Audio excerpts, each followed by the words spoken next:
ABCs of NMOSD is a 10-part education podcast series to share knowledge about neuromyelitis optica spectrum disorder, or NMOSD, a rare relapsing autoimmune disorder that preferentially causes inflammation in the optic nerves and spinal cord.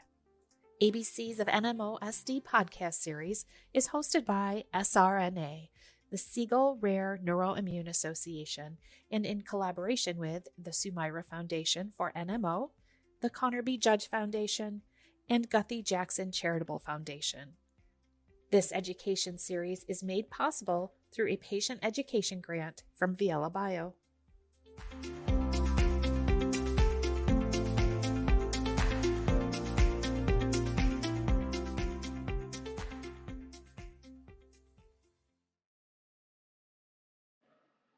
Hello and welcome to the ABCs of NMOSD podcast series. This podcast is about managing spasticity in NMOSD. My name is Gigi deFiebre and I'm from the Siegel Rare Neuroimmune Association. ABCs of NMOSD is made possible through a patient education grant from Viela Bio. Viela Bio is dedicated to the development and commercialization of novel life-changing medicines for patients with a wide range of autoimmune and severe inflammatory diseases. Their approach to drug discovery is aimed at providing targeted treatments for improved outcomes for the thousands of patients who have few or no therapeutic options. For additional information about Viela, please visit vielabio.com. For this podcast, we were joined by Dr. Jacqueline Nicholas. Dr. Nicholas is a board-certified neurologist specializing in neuroimmunology, multiple sclerosis, and spasticity. Dr. Nicholas received her undergraduate degree from Miami University in Oxford, Ohio, and her medical degree from the University of Toledo College of Medicine in Toledo, Ohio. She trained at the University of Pittsburgh Medical Center, where she completed an internship in internal medicine and a neurology residency, where she served as chief neurology resident. Dr. Nicholas completed a fellowship in clinical neuroimmunology, multiple sclerosis, and spasticity at the Ohio State University Medical Center in Columbus, Ohio, while also completing her Master of Public Health degree at the Ohio State University College of Public Health. She received a prestigious 3-year Sylvia Laurie Physician Fellowship Award to fund her fellowship training. To start, can you just tell us a little bit about what spasticity is and what tone is in NMOSD? Sure. Spasticity is defined as an increase in muscle tone with some type of movement. Clinicians will describe it as a velocity-dependent increase in muscle tone. That means if we just very slowly move someone's limb around a joint, for instance, flex the arm slowly, we may not pick up any increase in that muscle tone where we feel some degree of stiffness or a catch. But if we move it really quickly, then we may actually pick up that there's some tightness or a catch there. And that's what we define as true spasticity, when there's some type of movement that leads to an increase in muscle tone.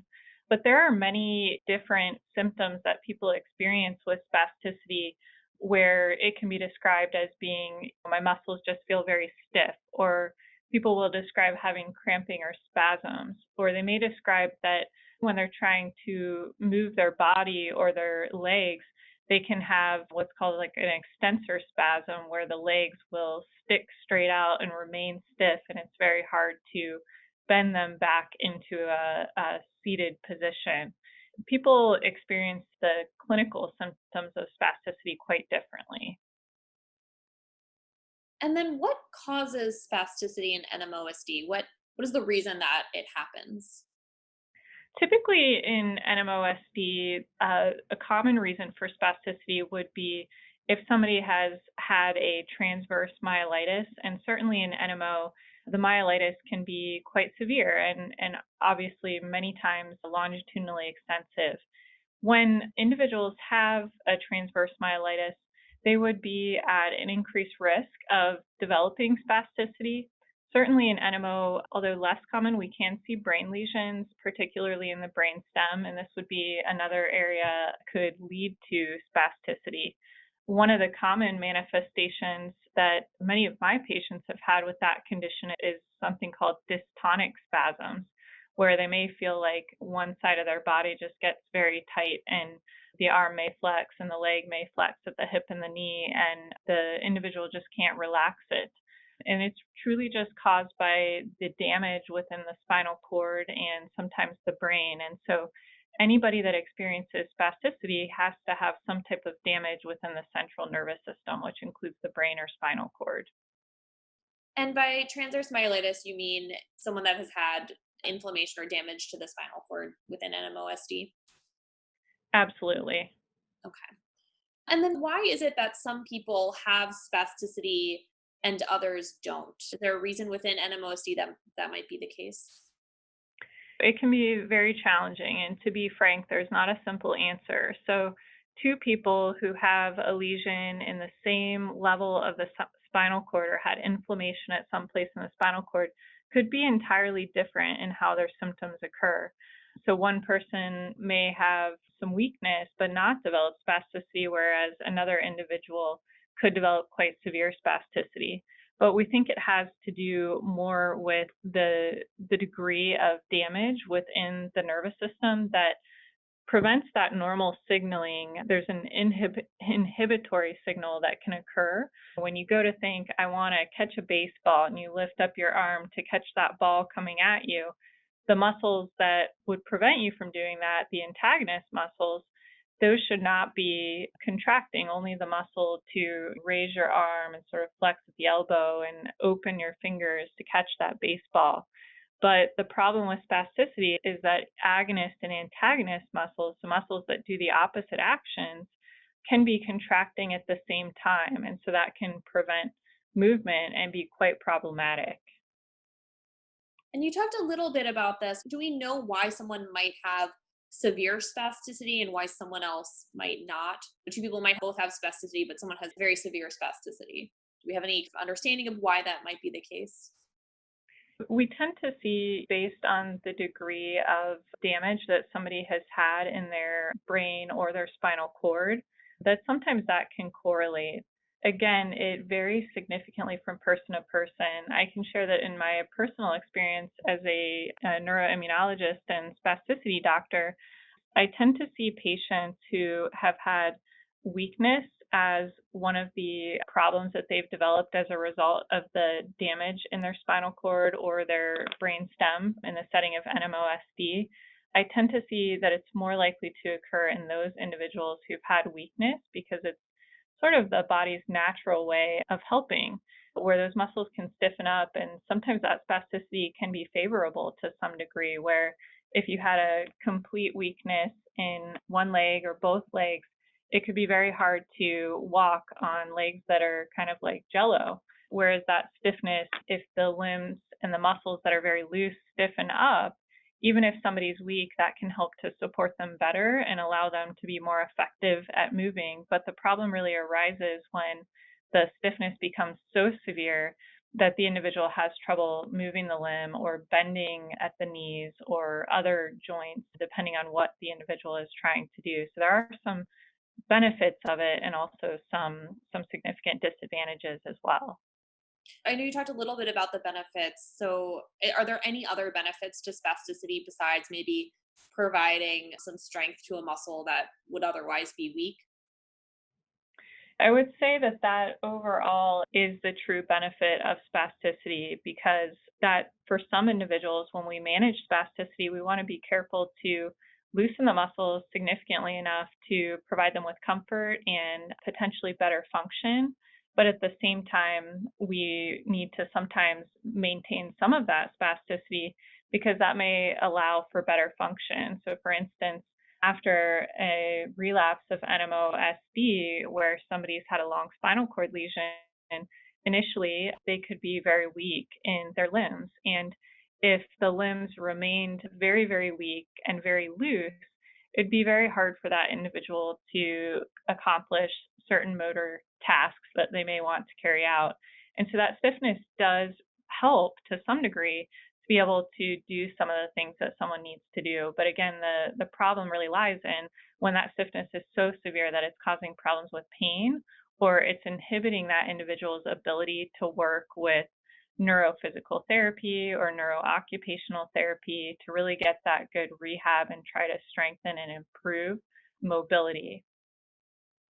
Got it. And then just going back a bit, I know you mentioned that someone can have damage to the spinal cord or the brainstem. Do you see any differences in how spasticity presents depending on where in the central nervous system the damage is?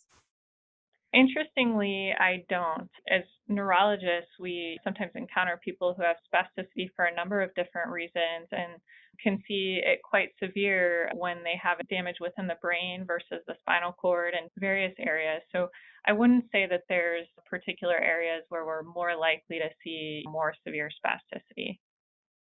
Got it. And then what is clonus? Clonus is a word that means continuous muscle contraction. So, one of the common things that someone's doctor might do while evaluating them would be to put a hand on the bottom of the foot and then to quickly bend that foot up. And sometimes somebody can feel their foot repeatedly just pressing down, and it's an involuntary movement where it can just repeatedly jerk. Some people that have clonus, again, that's a common sign of damage within the brain or the spinal cord. And we can certainly see that in people that have spasticity. I'd say also that many people with spasticity will describe that they might be laying down at night to go to bed and they feel that their legs just jerk or repeatedly kind of kick and it's outside of their control. That's something called myoclonus or muscle jerk. And again, that's a loss of neuronal control or those normal signals that normally would inhibit your body from making movements that you don't want to make. But the problem is when that damage occurs, the signaling is confused, and then you can have these motor signals sent to the limbs to just randomly move. A lot of times people will notice that if the weather is really cold outside, cold can be a common stimulus for this. Or if somebody touches their body or if they try to move, that can be another trigger. So there are many reasons why that can happen. Okay, thank you. And then how long does it take spasticity to develop if it is going to happen? Is this something that happens immediately when someone is first having symptoms of NMOSD? What is the course of how spasticity might present? When somebody initially has a neurologic injury, it typically doesn't occur immediately. So, oftentimes, when the initial damage occurs, let's say it's occurring in the spinal cord, somebody can have almost what's called spinal shock or such significant weakness and loss of muscle tone where the limbs can almost feel incredibly floppy and loose. And then over time, over days to weeks to months, people will start to notice that they feel some tightness or some stiffening in those areas. And again, that can be mild to severe in range of how it occurs, but usually it does take some time for that spasticity to develop. And one of the things that's very important for anybody who's experiencing spasticity is to know that it's important to get ahead of it early because spasticity can worsen over time, and if it's not adequately treated with either stretching, therapy, and or medications that we'll talk about tonight, sometimes those muscles can become so stiff that they get contracted permanently where the tendons and ligaments can be fused to the bone, and then that can be very painful and limit mobility significantly because then somebody can no longer straighten a limb or open their hand, and that can lead to a number of other complications, including trouble with maintaining good hygiene and leading to things like ulcers of the skin. So it is something that's really important to get on top of when you notice these symptoms. All right, and that's a great transition to how spasticity is treated. If you don't mind, if you could just go over the first line, second line treatments for what physicians generally do to treat spasticity in patients with NMOSD. When we evaluate somebody with spasticity, we really want to determine, is this something that is affecting multiple muscles or is it really just a few select muscles? And that sometimes can help to guide our treatment. I would say that most commonly, most individuals are started on a regimen of good stretching exercises and making sure that they're well hydrated and that they're minimizing those triggers that we talked about, like getting cold or infection, things that can really increase spasticity. And then very commonly, first-line treatments would include oral antispasmodics. So baclofen is an oral medication that's often dosed anywhere from once a day to sometimes up to 3 to 4 times a day. And that's something that's taken by mouth and usually has to be slowly titrated up because it can make people feel tired. But over time, many people can tolerate that well if it's increased very slowly. Although some people still can't tolerate it because it can make them feel too sleepy or have difficulty with their thinking more clearly. So sometimes other options would have to be used. That medication really activates a receptor called GABA, which is involved in the overexcitability of the nervous system when there's been some type of damage. So that's a very common one, and I would say that one that we see used quite commonly in spasticity associated with NMOSD. There are other agents. Tizanidine is another type of muscle relaxer that is commonly used, and that's another one that has pretty similar side effects to baclofen in terms of sleepiness, but does require some blood work monitoring because it's broken down by the liver. And then there are other medicines that I would say are less commonly used, and those would be medications like benzodiazepines. Those would be things like Valium or diazepam. And those medicines we tend to not use as commonly because they can make people very sleepy, and oftentimes they need to be continually increased over time due to tolerance. Those oral medications would probably be our most common first-line treatments. Second-line treatments would be when the oral medications are not effective enough. Then we would look at if somebody has some severe stiffness. So let's say that somebody feels that their leg is very stiff in terms of noticing that they have trouble bending their knee because maybe their quadriceps muscle feels so tight that it's overpowering the other muscles that would help to bend the knee, like the hamstring muscles.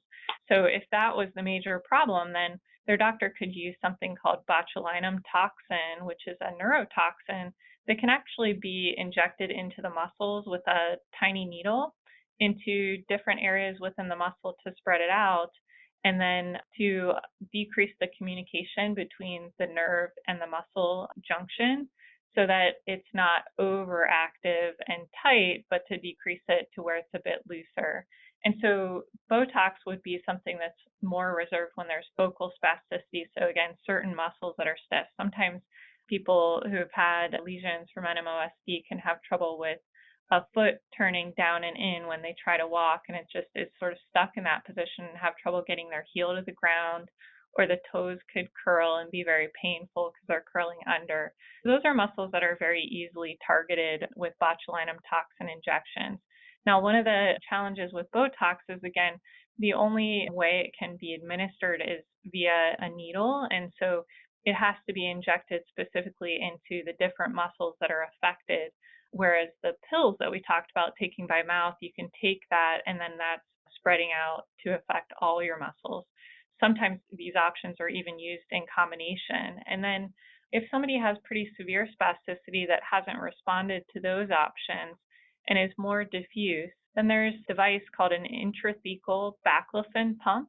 And intrathecal means that it's giving the medication directly into the spinal fluid.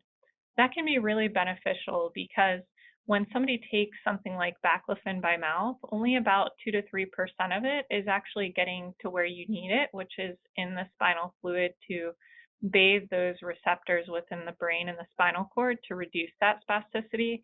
And then the rest of it is really circulating in your body and leading to the side effects of the sleepiness and those other side effects. So if somebody's not benefiting enough or having significant side effects, and they have severe spasticity, an intrathecal baclofen pump would be an option. And typically doctors will do an assessment where they do a injection of liquid baclofen into the spinal fluid, pretty similar to how we might take spinal fluid if we were to do a lumbar puncture or a spinal tap.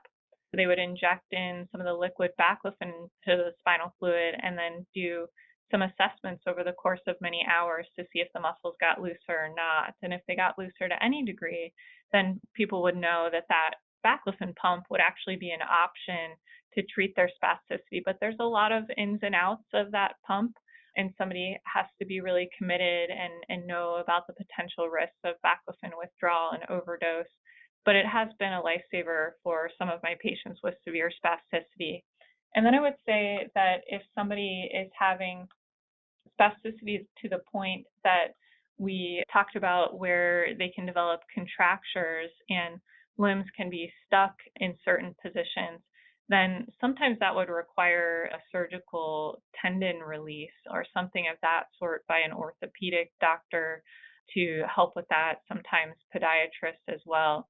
There's a less common treatment that I would say I typically don't see this used in adults, but sometimes was discussed more in the past for things like cerebral palsy, but something called a dorsal rhizotomy, where a surgeon would actually cut some of the neurons within the spinal cord to alleviate some of that spasticity, but also trying to maintain some of the motor function. That, again, would be in a more severe case. But I can't stress enough how important those lifestyle factors are. They may not do the whole job of controlling the spasticity, but the regular stretching exercises, making sure you're well hydrated, and certainly making sure that any active infections are being treated, because any kind of noxious stimuli to the body can actually increase spasticity. And that's why people many times see fluctuations in their spasticity throughout the day or from week to week. Great. Thank you so much for that overview. That's a really good transition to our next question, which is about how exercise can potentially reduce spasticity. Is there any kind of evidence that this is the case? There is pretty good evidence for this. If somebody is not stretching those muscles, again, as those spastic muscles are tight, it's because the muscles are contracting. If those muscles are allowed to continue to contract and we're not trying to stretch them back out, those muscle tendons can get shorter and tighter, and again, eventually could result in fusion of those muscles and ligaments to the bone to where it couldn't be effectively treated with some of the treatments that we discussed outside of surgery. There is quite a bit of evidence about that. And I'll also say that in my experience, any of the medication options that we discussed, it's imperative that somebody do those stretching exercises along with them.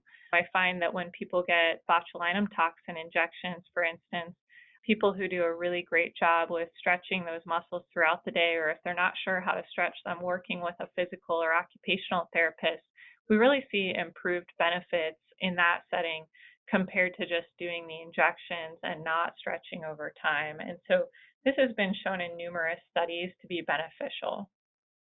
Great, thank you. We did get one question. This person, over time, their spasticity has continued to worsen, and they're not necessarily seeing that the spasticity is associated with changes in their MRIs.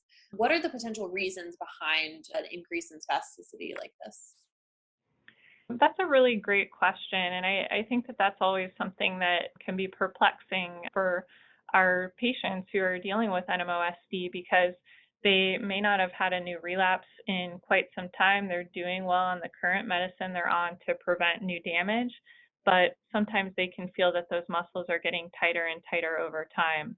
Common reasons for that are that after damage has occurred in the spinal cord or the brain or brain stem, we can see, because of the damage has occurred over time, that there can be some accelerated shrinkage of the brain or even the spinal cord. As that is shrinking and muscles are not used as much or not stretched as much, we can certainly see that those muscles become tighter or stiffer.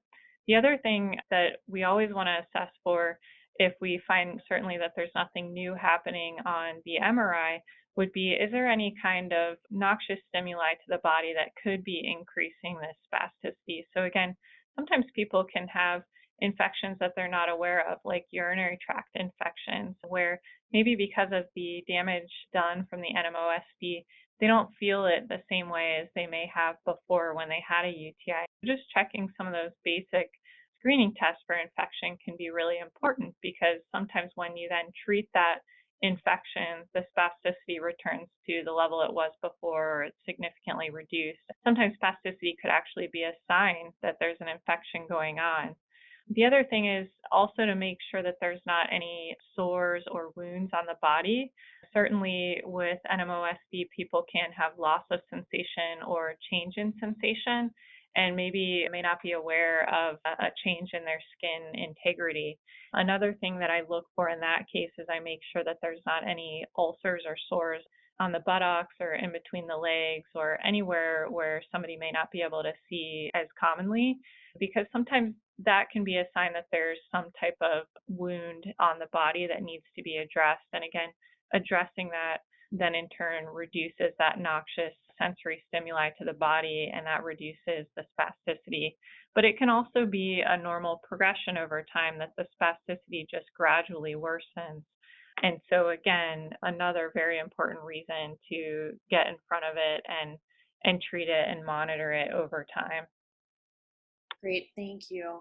We got a question from someone who has pain and spasticity all the time, and when it's bad, it can be an 8 to 10 out of 10.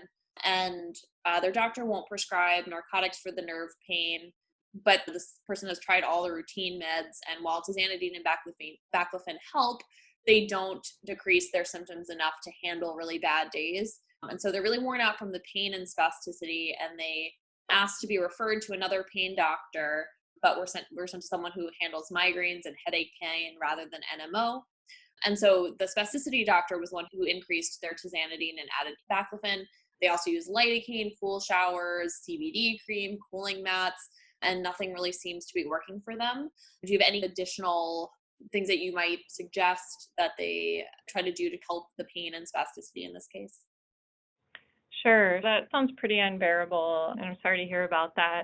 I think that in this individual, it sounds like they're saying that their bad days are quite severe, and that even tizanidine and baclofen, although it helps a little bit, aren't really targeting or giving them the full benefit. So it can be a challenge to know exactly what to say to this person without being able to examine them. But I would say I would first check and see, are the tizanidine and the baclofen at adequate doses? Sometimes elevating those over time can be helpful.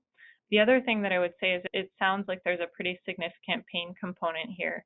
Certainly spasticity can cause pain from the spasms or the tightness, but also with NMOSD, we know that this can be a very painful condition for a number of reasons, and oftentimes the painful skin sensations or dysesthesias from the neurologic damage can be quite severe. And so sometimes focusing on treating the pain separate from just loosening the muscles can help to in turn reduce spasticity. So there are a number of neuropathic pain medications that we use, and even other medicines that are off-label for that use. That would be one area that I might explore. There are certain medications that are called serotonin and norepinephrine reuptake inhibitors, and that class of medication sometimes can also really help from that different pathway of targeting the pain to reduce that neuropathic pain. In addition, I would want to make sure that that individual is plugged in with neurophysical therapy and occupational therapy to make sure that they're getting an adequate stretching program. And then if this individual, the neurologic exam would be incredibly helpful to know further what's going on, because if there were muscles that were focal muscles that were really tight, for instance, sometimes people tell me their calves are the worst place, or their thighs, sometimes even using small amounts of botulinum toxin injection in those areas where they're having this significant spasms or discomfort can be helpful. Also, if this is somebody who on exam was noted to have severe spasticity, another consideration would be that intrathecal baclofen pump, but again, it would be hard for me to know without seeing the patient. And then I would say that there are also a number of other alternative options that are available. Sometimes pain cannot be treated simply with one mechanism, and that's why we mentioned talking about taking the baclofen or the tizanidine like they're doing, but also in combination with a neuropathic pain medication. I know I mentioned the SNRIs, but there are also medications like gabapentin and pregabalin or Lyrica that can be helpful as well. And then sometimes we use tricyclic antidepressants, which in my opinion aren't really great to treat depression, but we use them specifically for pain. Medications like amitriptyline or nortriptyline can be very helpful. Some of the alternative treatments can be helpful too, like acupuncture or relaxation therapy like mindfulness training can be incredibly helpful. Those are really the things that I would start with first in the scope of neurology. And then there is a significant bit of research that is being done as well to better understand the effect of cannabinoids on pain. I know that that can be a taboo issue, and that's something that has been looked at in the setting of diseases like multiple sclerosis, where people can have inflammation in their spinal cord in shorter areas, whereas in NMOSD, we certainly see longer areas of inflammation. There are some reports that it's beneficial for spasticity there, although there's a lot of ongoing studies that I think need to be sorted out so that doctors can better understand long-term and short-term risks and benefits of that. But depending on the state somebody lives in, that would be another option that they could potentially explore. And then if all of those options were not significantly helpful, then seeing a pain specialist who sounds like maybe specializes more in what this person is suffering from. It sounds like this person is more seeing somebody who specializes in pain associated with headaches, seeing somebody who could really address the whole picture. I think that in certain instances, pain may require narcotic medications if the neuropathic pain medications aren't helpful. So I think it's really a comprehensive approach and look at what could be done, but it sounds like there are a lot of opportunities for improvement for this individual. Great, thank you so much. And so we did talk a little bit about Botox, but are there any long-term effects that need to be considered when using Botox long-term? Botulinum toxin, there are a couple different forms of the toxin. The most common form that's used for spasticity is called botulinum toxin A. Really, with repeated use, most individuals will continue to respond. It's given every 3 months. The benefit should last close to 3 months for that type of toxin. But some people may develop, after an initial benefit to the toxin, may begin to notice that it's not helping as much over time with subsequent injections. One of the reasons for that could be that somebody has developed an immune response against the toxin. If that occurs, typically I switch the botulinum toxin to a different form. So another common form that's used is called botulinum toxin A. Sometimes just switching to a different type of botulinum toxin can result in improved benefit. The other thing that I would say is one risk of Botox, we kind of start at a low dose that we think may help and then assess for benefit and then slowly increase over time, because Botox, again, is blocking that communication between the nerve and the muscle junction. We don't want to give so much that we cause somebody to be incredibly weak to where they can't work with therapy, but we also want to give enough to where we've provided comfort and potentially allowed for improved mobility if they do have motor function there. So again, just making sure that the dose isn't being overdone. And then the other thing is that sometimes when people get repeated injections, because it's really decreasing that communication there at the nerve muscle junction, if somebody's getting those repeatedly, we can see atrophy of that particular muscle where the muscle is shrinking. Again, that's something that the specialist who's administering that needs to be mindful of and monitoring over time. But there are many people who get this over years and years and years and find significant benefit and don't have any of these issues. Got it. Thank you. And then is Botox to treat spasticity any good without subsequent rehab? I would say that it is helpful, but it is significantly more beneficial when people receive the Botox to then go for some therapy or rehab to work to stretch those muscles. And once those muscles are a little bit looser, again, sometimes people are then better able to work with a therapist to try to strengthen them. Again, that's not the case for everybody, depending on the degree of injury, but we definitely see an improvement in the muscle tone and the looseness over time in individuals who do that, as opposed to just getting the injections and then not working with therapy to do the stretches. Okay, thank you. And then in rehab, someone might be using electrical stimulation. Can this be used to treat spasticity as well? I would say that this is a less commonly used treatment. Usually it's done with something like a TENS unit, which can basically be applied over the muscle and provide some electrical stimulation to the muscle. There have been some small studies, particularly in stroke, I would say not as many in NMOSD specifically, that have suggested that it can be beneficial for spasticity in the legs or the lower limbs, whereas there hasn't been as much benefit reported in the upper limbs. Sometimes people will do this in the physical therapy setting, or there are portable devices that can be purchased for home use. But I would say that most people that utilize this would do it in combination with other treatment options. Okay, thank you. Does spasticity change the muscle or bone, ligament, or other structures over time? And if so, how does it do this? It definitely can. And probably the most concerning part and what we see happen, especially if it's not addressed, is that as those muscles get tighter and tighter, they can shorten. And again, those ligaments and tendons can fuse and fuse to the bone so that there's no longer the ability to move the limb at a joint. So for instance, if somebody has stiffness in their arm and the arm is stuck flexed at the elbow, I've seen a number of people where they didn't think it was an issue because they didn't have pain. They noticed it was tight, but just didn't really do the stretches. And then those muscles and tendons and the joint became fused, and then they couldn't move it. And then that leads to atrophy of the muscle and certainly a lot of pain when somebody can't move a limb around a joint. And so really it can often be a progressive tightness and stiffening. Now, that's not the case for everybody. Sometimes people have more mild spasticity where it manifests more as just feeling tight or some spasms, but not where it's so tight that it would cause a limb to become stuck. But that would really be the main change that we can see over time. Got it. And then is there anything else that you want to mention about spasticity?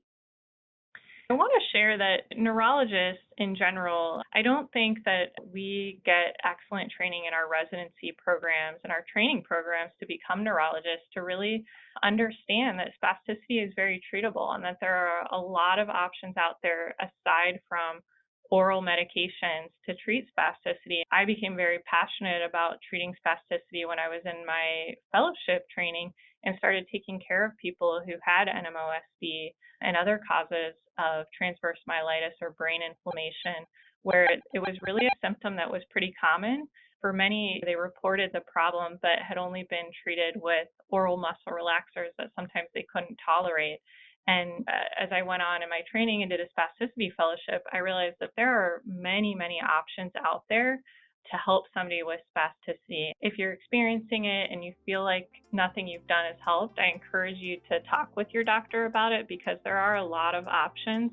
And sometimes a combination of options can help to better improve that. It's one of those symptoms that I think that people just need to know. If you think you have it, please bring it up, tell your doctor, and ask them what can be done to help, because having that can definitely affect quality of life, and we want to give you the best quality of life possible. All right, great. Well, thank you so much for taking the time today. We really appreciate it. Thanks so much.